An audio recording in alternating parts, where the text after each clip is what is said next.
ٹھکانہ اللہ رب العزت نے فرما دیا وہ جہنم ہونے والا ہے۔ اور انسان اپنی زندگی میں چاہے کتنے بھی گناہ کرے، یاد رکھیے اللہ کی رحمت سے کبھی مایوس نہ ہو۔ یقیناً آج کا میرا عنوان توبہ اور استغفار نہیں ہے، توبہ استغفار میں نے ایک تفصیلی بیان دیا، آپ اس کو دیکھ سکتے ہیں نیٹ پر اور DVD کی شکل میں۔ آج میرا عنوان ہے وہ اعمال جو گناہوں کو دھو دیتے ہیں۔ توبہ اور استغفار ایک الگ چیز ہے، وہ کرنے سے تو اللہ سب کچھ معاف کرتا ہے، لیکن ایسے بھی کچھ اعمال اللہ کے رسول صلی اللہ علیہ وسلم نے اور اللہ نے بتائے ہیں جو اعمال کرنے سے ہمارے گناہ دھل جاتے ہیں۔ آئیے ان اعمال کو میں ایک کے بعد ایک آپ کے سامنے رکھوں گا۔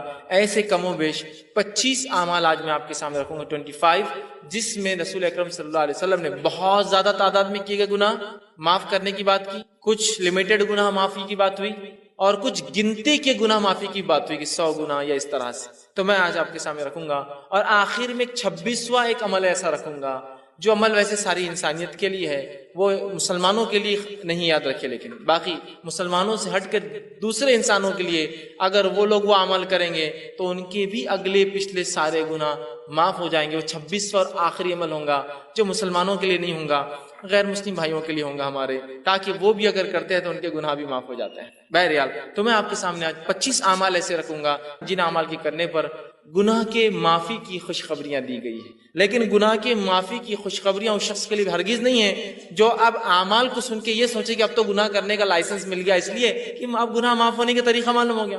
اگر میں آپ کو ایک اریزر دوں، ربر دوں، بچے ہوتے ہیں نا جب پینسل سے لکھتے ہیں تو ان کو اریزر ربر دیا جاتا ہے، اگر میں آپ کو اریزر دوں، ربر دوں کہ اس کو مٹا لیا جائے، ایک آدمی جو اکاؤنٹس کرتا ہے سمجھ لیجیے، اور وہ پین سے لکھ رہا ہے، پینسل سے لکھتا ہے اور غلطیاں ہوتی ہیں، تو وہ سوچتا ہے کاش کوئی ایسی چیز جس سے مٹا دوں۔ اب میں اس کو اریزر دے رہا ہوں کہ بھائی میرے اگر کچھ غلطی ہو تو اریزر سے مٹا لیا کرو۔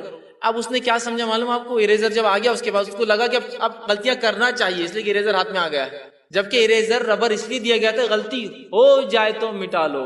تو توبہ اور استغفار اس لیے نہیں ہے کہ آپ گناہ کریں ہم اور توبہ کریں، وہ اس لیے کہ غلطیاں ہو جائے تو ہم توبہ کریں، معصیت ہو جائے تو آج جو عمل میں رکھوں گا ان کا مقصد بھی ہے جو ہو جاتے ہیں انسان ہونے کے ناطے اس کو کیسے مٹایا جائے، ان گناہوں کو۔ آئیے سب سے پہلا عمل قرآن سے کچھ 5 عمل رکھوں گا اور 20 باتیں جو حدیث سے میں رکھوں گا جو میں ملتی ہے۔ پہلا عمل جو ہم کو کرنا ہے جو گناہوں کو مٹا دیتا ہے، جس کے تعلق سے اللہ رب العزت نے قرآن نے فرمایا ہے، اور وہ سورہ جو ہے انفال سورہ نمبر 8 آیت نمبر 20 میں اللہ نے فرما کہا ہے، وہ ہے اللہ کا تقوی اختیار کرنا۔ اللہ کا تقوی اختیار کرنا ایک ایسا عمل ہے جس سے اللہ رب العزت چاہے انسان کتنے ہی گناہ کرے ان گناہوں کو دھو دیتا ہے، گناہوں کو مٹا دیتا ہے، گناہوں کو صاف کر دیتا ہے۔ اللہ رب العزت فرماتا ہے سورہ انفال سورہ نمبر 8 آیت نمبر 20 کے اندر کہتا ہے، یا ایھا الذین آمنوا ان تتقوا اللہ یجعل لکم فرقانا ویکفر عنکم سیئاتکم ویغفر لکم واللہ ذو الفضل العظیم۔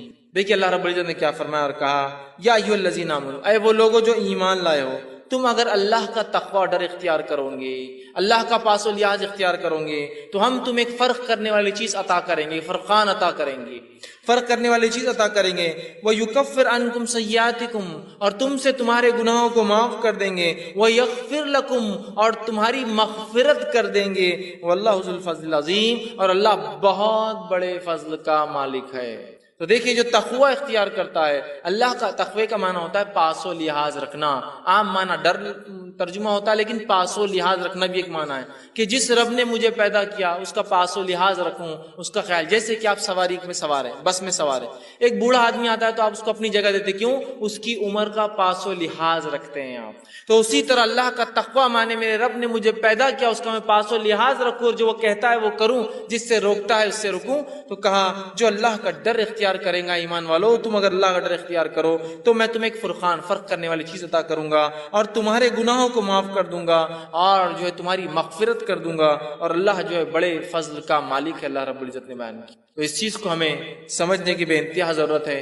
اللہ کے تقوی کی بہت بہت بہت بڑی اہمیت یاد رکھی جو کہ آج ہم بھول چکے۔ تقوی کے اتنے فائدے ہیں۔ ویسے آج کا عنوان چونکہ وہ اعمال ہے جو گناہوں کو مٹا دیتے ہیں، اس لیے میں دوسرے فائدے نہیں رکھ رہا ہوں، اتنے فائدے اسی کو انتہائی تقوی اختیار کرنے کے، لیکن افسوس کی بات ہے اللہ کا تقوی آج بہت کم ہمیں نظر آتا ہے، اس لیے کہ جس کے پاس اللہ کا تقوی ہو وہ ہر گناہ سے پہلے سوچتا ہے کہ میرے رب کو مجھے جواب دینا ہے، اس کا پاس و لحاظ رکھوں اور میں ان گناہوں سے اپنے نفس کو بچاؤں۔ اور جس کے پاس تقوی نہیں ہوتا، ہم دیکھتے ہیں وہ جانوروں سی اور من مانی زندگی دنیا میں گزارتا ہے۔ دوسری جگہ سورہ طلاق سورہ نمبر 65 آیت نمبر 4 اور 5 میں اللہ فرماتا اور کہتا ہے، وَمَن يَتَّقِ اللَّهَ يَجْعَل لَّهُ مِنْ أَمْرِهِ يُسْرًا، جو اللہ کا تقوی اختیار کرتے ہیں ہم اس کے کام میں آسانیاں کر دیتے ہیں۔ آگے فرمائے امری یسرن ذالک امر اللہ انزلہ الیکم ومن یتق اللہ یکفر عنہ سیئاتہ ویعظم لہ اجرا۔ دیکھیے اللہ کیا فرماتا ہے اگلی آیت میں کہ جو اللہ کا ڈر پاس و لحاظ اختیار کرتا ہے اللہ اس کے معاملات آسان کر دیتا ہے۔ اور اللہ رب العزت آگے فرما رہا ہے کہ اللہ نے جو ہے تمہارے طرف ایک اپنا ایسا حکم اتارا ہے کہ اگر اس حکم کے مطابق تم تقوی اختیار کرو تو اللہ تمہارے گناہوں کو جتنے سیئات ہیں اس کو معاف کر دے گا، اور اللہ تعالیٰ بہت بڑے اجر دینے پر قادر ہے، بہت بڑے اجر کا مالک ہے۔ تو یہاں بھی دیکھیے تقوی اختیار کریں گے تو معافی کی بات ہوئی، ہمارے گناہوں کو مٹا دینے کی بات ہو رہی ہے۔ تو سب سے پہلا کام مجھے اور آپ کو جو کرنا ہے وہ اللہ کا تقوی اختیار کرنا ہے، اس لیے کہ اس کے بہت سارے فائدے ہیں۔ نبی اکرم صلی اللہ علیہ وسلم جو خطبہ حاجہ پڑھتے ہیں اس خطبہ حاجہ میں یہ آیت آپ بار بار جو ہے تلاوت کیا کرتے تھے، جو میں نے بھی خطبے کے ابتدا میں پڑھی، یا ایھا الذین آمنوا اتقوا اللہ وقولوا قولا سدیدا، اے وہ لوگوں جو ایمان لائے ہو سیدھی اور سچی بات کرو، یصلح لکم اعمالکم، اللہ تمہارے اعمال کی اصلاح کرے گا، ویغفر لکم ذنوبکم، تمہارے گناہوں کو معاف کرے گا۔ تو یہاں بھی دیکھیے اللہ رب العزت نے فرمایا کہ یا ایھا الذین آمنوا اتقوا اللہ، اے وہ لوگ جو ایمان اللہ کا تقوی اختیار کرو، اگر تقوی اختیار کرو گے تو تمہارے اعمال کی اصلاح کریں گا، وَيَغْفِرْ لَكُمْ ذُنُوبَكُمْ، تمہارے گناہوں کو بھی معاف کر دیں گا۔ تو یہ بے انتہا ہمارے لیے ضروری ہے کہ ہم اللہ کا تقوی اختیار کریں اگر ہم چاہتے ہیں کہ اللہ ہمارے گناہوں کو معاف کرے۔ دوسرا عمل ہمیں جو کرنا ہے جو قرآن سے ملتا ہے، جس کی اختیار کرنے سے انشاءاللہ ہمارے گناہ دھل جائیں گے، معاف ہو جائیں گے، مٹا دیے جائیں گے، اللہ انہیں بخش دیں گا، اپنی رحمت سے انہیں ختم کر دیں گا، وہ عمل ہے اطاعت رسول صلی اللہ علیہ وسلم۔ نبی اکرم صلی اللہ علیہ وسلم کی اطاعت سارے زندگی کے ہر شعبے میں، پیدائش سے لے کر موت تک، لمیٹڈ ایڈیشن نہیں۔ ہمارے پاس سنت کی بات، اتباع سنت کی بات بہت مختصر ہوتی ہے، کبھی کبھار ہوتی ہے نا، بہت مختصر۔ کب جب جھگڑا ہو جائے تو چل رہا حدیث میں کیا آتا ہے چلو دیکھیں گے، عام اس میں نہیں، جب جھگڑا نہیں چلنے دو جو چل رہا ہے معاملہ ہے نا۔ یہ بڑی اہم چیز ہے زندگی کے ہر شعبے میں، ہر شعبے میں، کہ ہماری پیدائش کتاب و سنت کے مطابق، ہمارے جو ہے موت کتاب و سنت کے مطابق، ہمارے نکاح کتاب و سنت کے مطابق، ہمارے معاملات کتاب و سنت کے مطابق، ہمارا لین دین کتاب و سنت کے مطابق، ہمارے اخلاق کتاب و سنت کے مطابق، ہمارا اٹھنا، سب چیزیں نبی اکرم صلی اللہ علیہ وسلم کے مطابق ہو۔ یہ نہیں کہ بس زندگی کے مخصوص شعبہ میں تو اختیار کر لیے باقی میں وہی معاملہ چل رہا ہے۔ اطاعت رسول صلی اللہ علیہ وسلم کا نتیجہ یہ سورہ آل عمران سورہ نمبر 3 آیت نمبر 31 میں اللہ نے فرمایا، جو خطبے میں نے آیت تلاوت کی، قل ان کنتم تحبون اللہ فاتبعونی یحببکم اللہ ویغفر لکم ذنوبکم واللہ غفور رحیم۔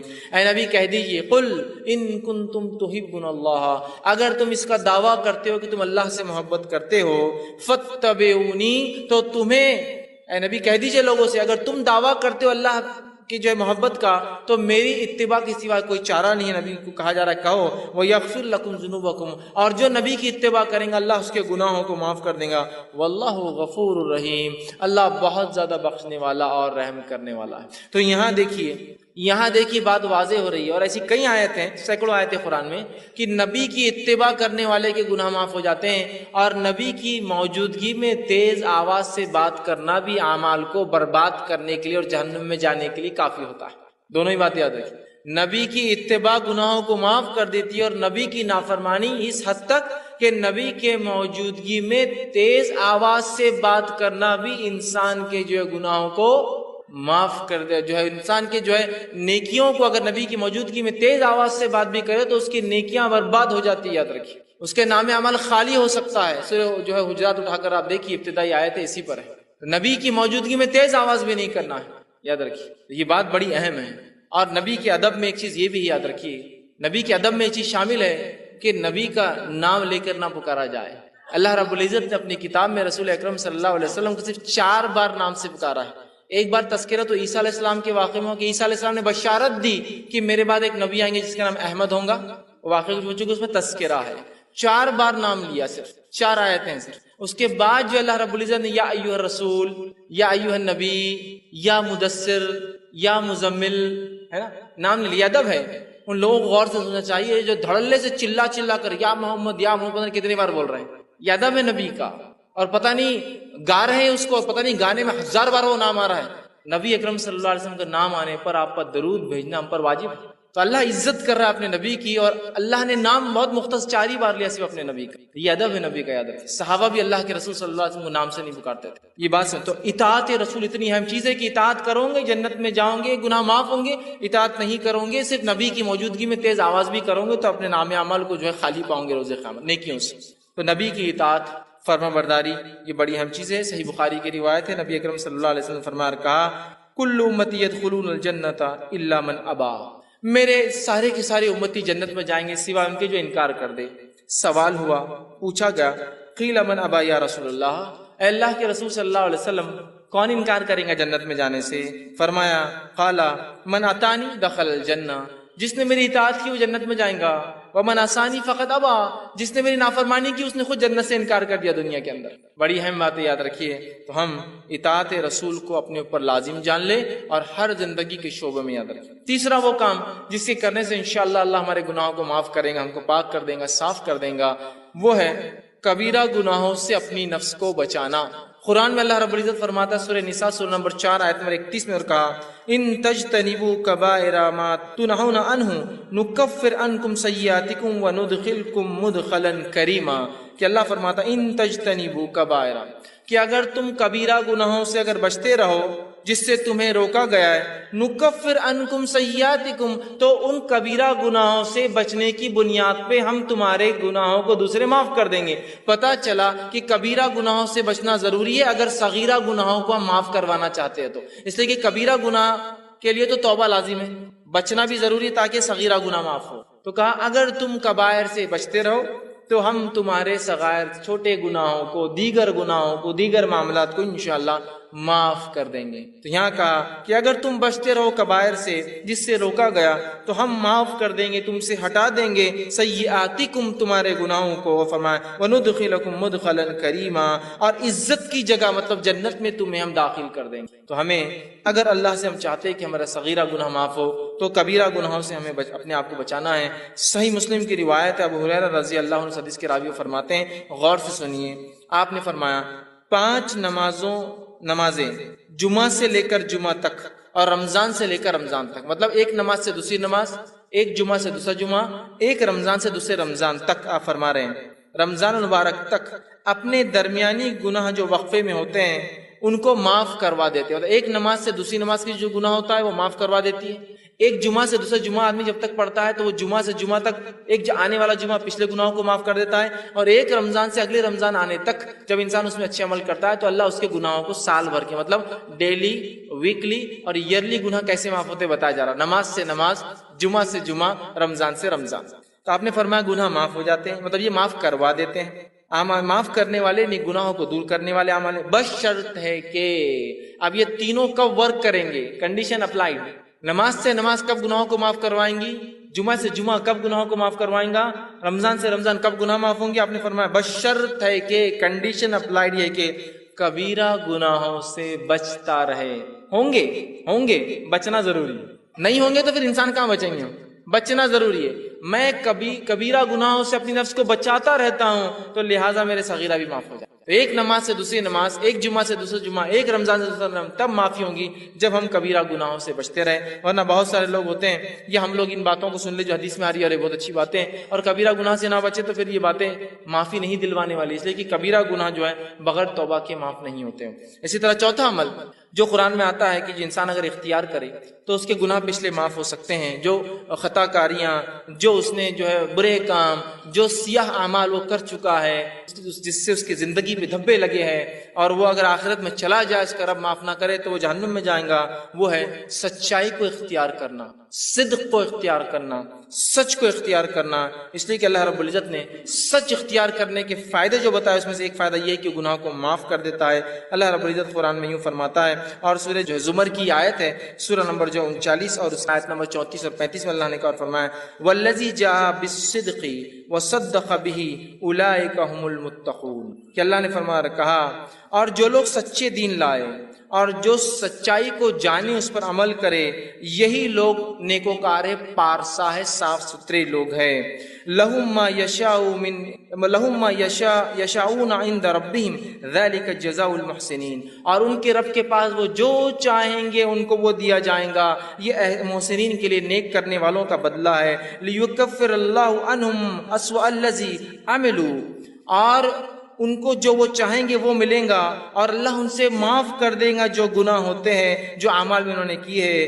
وَيَجْزِيَهُمْ أَجْرُهُمْ بِأَحْسَنِ الَّذِي كَانُوا يَعْمَلُونَ، اور ان کو گناہ معاف کر دے گا، ان کو نیکیاں دے دے گا، اور جو ہے ان کو ایک بہت بہترین اور نیک بدلہ اس کا عطا فرمائیں گا۔ تو یہاں دیکھیے اس آیت میں جو صدق کو، سچائی کو اختیار کرتے ہیں، اور الَّذِي جَاءَ بِالصِّدْقِ، سچ کو اختیار کیا، سچ کے مطابق زندگی گزارا، دین اسلام کو اختیار کیا، دین کے مطابق زندگی گزارا، تو اس کا بدلہ یہ کہ اس کے تمام گناہ اللہ معاف کر دیتا ہے، بخش دیتا ہے۔ یاد رکھیے سچائی کے بڑے فائدے یاد رکھیے، اور ہم تمام لوگ جو اگر سچائی کو اختیار کرتے ہیں تو انشاءاللہ عزیز ہمارے گناہ